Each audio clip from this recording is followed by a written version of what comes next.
Halo semuanya, apa kabar nih?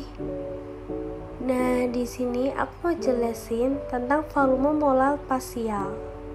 Tugas pembuatan video ini merupakan tugas sebagai pengganti responsi pertama atau ke-1. Sebelum kita mulai, kita kenalan dulu yuk. Pepatah mengatakan, tak kenal maka tak sayang. Halo semuanya, perkenalkan nama saya Cantika Aulia Permata Putri dengan NIM 121210123 berasal dari Pluk D. Keep on watching semuanya.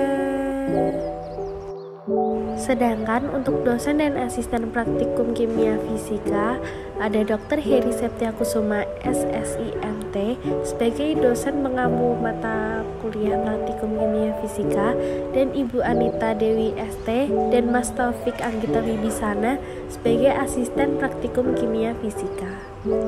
Praktikum Kimia Fisika, Program Studi Teknik Kimia, Fakultas Teknik Industri, Universitas Pembangunan Nasional Veteran Yogyakarta. Oke, kita akan masuk ke materi. Jadi, judul dari acara ke-7 ini yaitu volume molar parsial. Jadi, maksud atau tujuan dari percobaan ini yaitu menentukan volume molar parsial dari komponen penyusun larutan. Selanjutnya, kita masuk ke dasar teori. Molalitas atau molal merupakan jumlah mol zat terlarut dalam 1 kg pelarut. Sedangkan molaritas adalah jumlah mol zat pada 1 liter larutan, atau dapat diartikan sebagai perbandingan antara jumlah mol zat terlarut dengan volume pelarut dalam liter. Konsentrasi molal tidak dipengaruhi oleh perubahan volume larutan, sementara adalah volume molar parsial tekanan dapat berubah sesuai dengan kondisi lingkungannya. Sedangkan perubahan lingkungan parsial adalah tetap pada kondisi komposisi suhu dan tekanan tersebut. Integrasi persamaan pada kondisi tersebut dinamika campuran jika komposisinya berubah. Volume larutan adalah fungsi suhu, tekanan, dan jumlah mol komponen. Sedangkan volume molar parsial adalah tetap pada kondisi komposisi suhu dan tekanan tetap. Integrasi persamaan pada kondisi tersebut memberikan persamaan sebagai berikut. V sama dengan N1 kali V1 tambah N2 kali V2 ditambah selanjutnya ditambah tetapan. Oleh karena pada N1 sama dengan N2 sama dengan N sama dengan 0, maka volume V adalah 0, sehingga harga tetapan menjadi sama dengan 0. Selanjutnya kita masuk ke bagian alat dan bahan.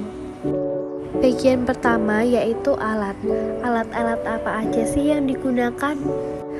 Alat-alat yang digunakan antara lain gelas beker 500 ml, gelas ukur 10 ml, pro pipet, gelas ukur 50 ml, gelas beker 50 ml, gelas beker 100 ml, pipet tetes, pengaduk, gelas beker 250 ml, kelabu ukur 100 ml, gelas arloji, corong, dan yang terakhir pignometer. Selanjutnya yaitu bahan. Bahan-bahan yang digunakan pada percobaan kali ini hanya terdapat 2 bahan, yaitu Aquades dan NaCl. Selanjutnya kita akan masuk mengenai cara kerja. Yang pertama kita lakukan yaitu menimbang NaCl sebanyak 11,7 gram. Timbang pignometer yang masih kosong dan pastikan bahwa pignometer dalam keadaan kering agar tidak mempengaruhi angka kesalahan. Lalu isi pignometer dengan Aquades hingga penuh. Lalu timbang pignometer yang telah diisi Aquades menggunakan timbangan analitik.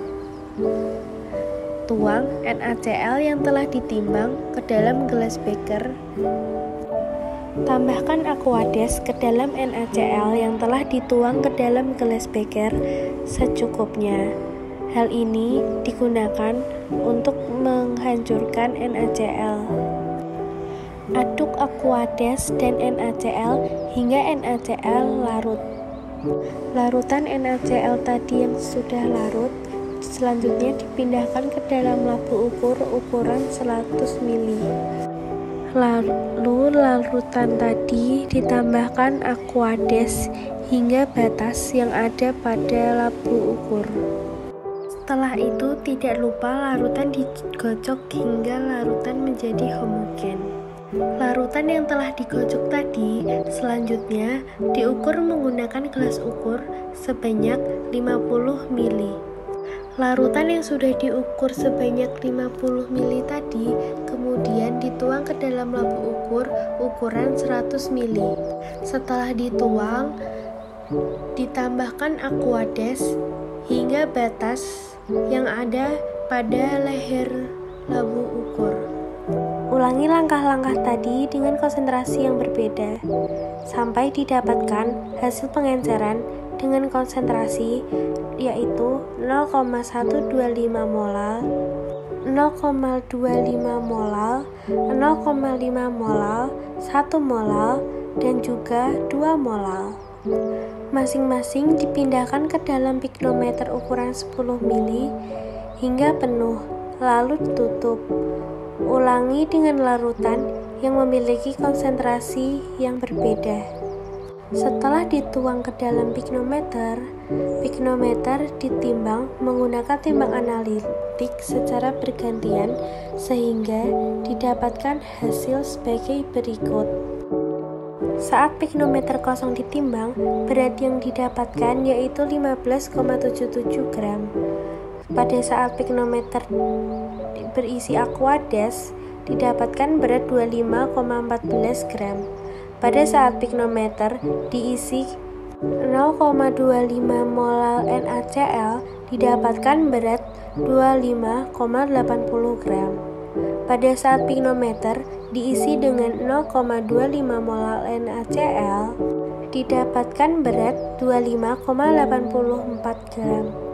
Pada saat piknometer diisi dengan 0,5 molal NaCl, didapatkan berat 25,95 gram. Pada saat piknometer diisi dengan 1 molal NaCl, didapatkan berat 25,14 gram. Sedangkan pada saat piknometer diisi dengan 2 molal NaCl, didapatkan berat 26,53 gram.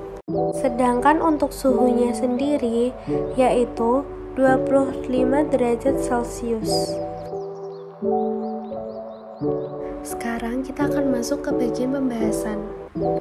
Yang pertama dilakukan pada praktikum ini adalah menimbang piknometer yang masih kosong. Sebelum ditimbang, pastikan piknometer dalam keadaan kering. Kalian tahu nggak kenapa sih kita harus memastikan piknometer dalam keadaan kering sebelum ditimbang? Jadi, piknometer harus berada dalam keadaan kering agar pada saat penimbangan tidak mempengaruhi angka kesalahan dan didapat hasil yang sebenarnya. Setelah itu, dilanjut dengan penimbangan piknometer yang telah diisi dengan Aquades hingga penuh, sehingga didapatkan hasil penimbangan sebesar 25,14 gram. Namun, sebelum ditimbang, diukur suhu terlebih dahulu. Selain menimbang piknometer, praktikum ini juga menimbang piknometer yang berisi dengan larutan NaCl. Sedangkan kondisi NaCl pekat, maka harus dilakukan pengenceran terlebih dahulu. Larutan yang dibutuhkan adalah larutan NaCl dengan berbagai konsentrasi, yaitu 0,125 molal, 0,25 molal, 0,5 molal, 1 molal, dan juga 2 molal. Setelah larutan tersebut jadi, maka larutan yang sudah jadi itu dimasukkan ke dalam piknometer yang selanjutnya akan ditimbang sehingga diperoleh beberapa data percobaan seperti data percobaan yang sudah dijelaskan pada sebelumnya. Dari hasil penimbangan beberapa larutan NaCl dengan berbagai konsentrasi, maka akan diperoleh molalitas 0,1274335 molal pada konsentrasi 0,125 molal, 0,255748 molal pada konsentrasi 0,25 molal, 0,513486 molal pada konsentrasi 0,5 molal, 1,03899 molal pada konsentrasi 1 molal, dan juga yang terakhir yaitu 2,120,595 molal pada konsentrasi 2 molal. Dari data molalitas, maka dapat mencari volume molal semu.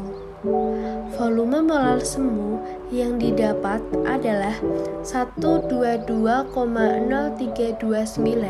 pada konsentrasi 0,125 molal, 745552 pada konsentrasi 0,25 molal, 44,815 pada konsentrasi 0,5 molal, 33,01204 pada konsentrasi 1 molal, dan yang terakhir 26,58343 pada konsentrasi 2 molal. Dari data molalitas dan volume molal semu dapat ditentukan persamaan grafik hubungan antara volume molal semu dengan akar molalitas. Nah, di samping sebelah kanan ini ada grafik hubungan antara volume molal semu dengan akar molalitas atau akar M.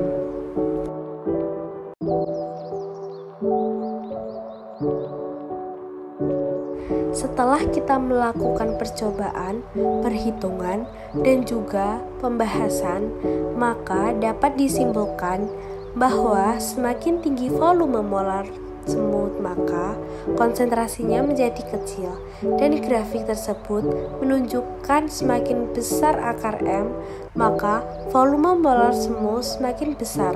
Begitu juga dengan V1 dan V2. Semakin tinggi konsentrasi, maka nilai yang kita dapat akan menjadi semakin kecil. Lampiran yang saya berikan pada praktikum kali ini dan pada video ini yaitu ada pada gambar pertama. Gambar pertama yaitu adalah foto dari alat yang saya gunakan. Yang kedua itu ada laporan sementara yang kami buat pada saat praktikum berlangsung.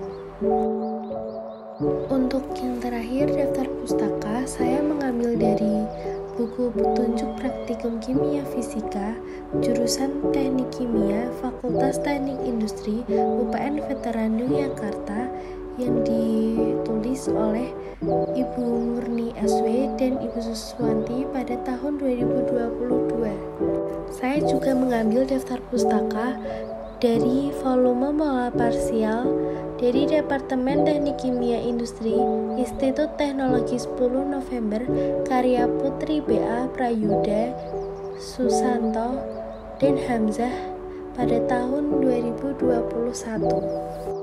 Nggak kerasa nih pembahasan kita mengenai volume molalitas parsial udah kita bahas semua, mulai dari tujuan percobaan, dasar teori, alat dan bahan, perhitungan, pembahasan, cara kerja, dan kesimpulan.